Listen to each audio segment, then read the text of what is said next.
কায়েস ইবনে আসিম রাদিয়াল্লাহু তাআলা আনহু বলেন, আল্লাহর নবীর কাছে এসে, ইয়া রাসূলুল্লাহ, ইন্নী ওয়া'আদতু সামানিয়া বানাতিন লি, আমার 8টি মেয়েকে আমি নিজে হাতে মাটিতে পুঁতে দিয়েছি।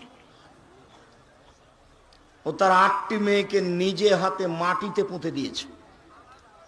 সম্মানিত দিনী ভাই বোন, বিবরণে বোঝা যায় জাহেলিয়াতের যুগে মেয়েদেরকে মাটিতে পুঁতে দেওয়া হতো। সংক্ষিপ্ত বিবরণে মেয়েদেরকে সমাজে দাম দেওয়া হতো না। হিন্দুরা মেয়েদের সমাজে দাম দেয় না। আজও হিন্দুরা মেয়েকে জমি দেয় না। বোকা শ্রেণীর কিছু মহিলা আপত্তি তুলেছে, মেয়ে পাবে 1 ভাগ আর ছেলে পাবে 2 ভাগ। এটা তো আমাদের সাথে অন্যায় হয়েছে। ও তো আসলে বুঝতে পারেনি আমার কেন 1 ভাগ, ভাইয়ের কেন 2 ভাগ। আরে শোনো শোনো, তোমার হলো 1 ভাগ আর তোমার স্বামীর হলো 2 ভাগ, এখন হলো 3 ভাগ। দেখো ঠিকই আছে। তোমার ভাইয়ের হলো 2 ভাগ আর তোমার ভাবির হলো 1 ভাগ, দেখো এখন ঠিকই আছে। বুঝা যায়নি মনে হয়।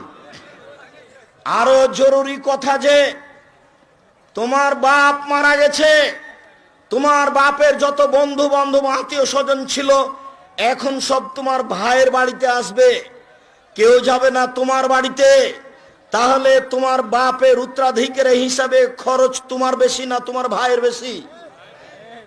ভাইয়ের বেশি। আবারও শুনে রেখো, কোনো কারণবশত যদি তোমার তালাক হয়ে যায় বা স্বামী মারা যায়, তাহলে তুমি এই বাসা থেকে ব্যাক করে ফিরে কোথায় যাবা? ভাইয়ের বাসায় যাবা। তাহলে তোমার ভাইয়ের জমি জায়গা কম হতে হবে না বেশি হতে হবে? আল্লাহ 3 ভাগের 1 ভাগ মেয়েকে দিয়েছেন, 2 ভাগ ছেলেকে দিয়েছেন। এটা অন্যায় নয়। হিন্দুরা মেয়েদেরকে কিছুই দেয়নি, আজও দেয়নি।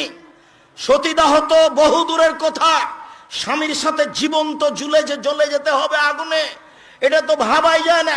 আজও বহু প্রথা আছে হিন্দুদের মাঝে। যদি স্বামী মারা যায় তাহলে তাকে একটা নির্ধারিত গাছের নিচে দিয়ে নিয়ে গিয়ে যেমন ভাবে পাঁঠাকে বলি দেওয়া হয় তেমন ভাবে মেয়েকে জীবিত হত্যা করা হয় এখন হিন্দুদের কাছে। আর ইহুদি খ্রিস্টানদের কাছে মেয়েদের কোনো দাম নেই। ইহুদি খ্রিস্টানেরা আজও ওই মেয়েকে বাড়িতে রেখে দিতে পারে, ওই মেয়ের বিবাহ দেওয়ার প্রয়োজন নেই। আজও তার জমি জায়গা দিতে হবে, এটা তারা হিসাব করেনি। আজও তাদের নীতি আছেই যে মেয়ে মানুষ, মানুষ কি প্রাণী আছে তার ভিতর, প্রাণ আছে কিনা ও মানুষ কিনা এটাই সন্দেহ। ইহুদি খ্রিস্টানদের এইটা হিসাব, যার কারণে তাদের বিবাহ শাদী নেই। তারা মহিলাদের 5 পয়সা দাম দেয় না। সম্মানিত দিনী ভাই বোন, মহান আল্লাহ নারীদের অনেক মর্যাদা উল্লেখ করেছেন।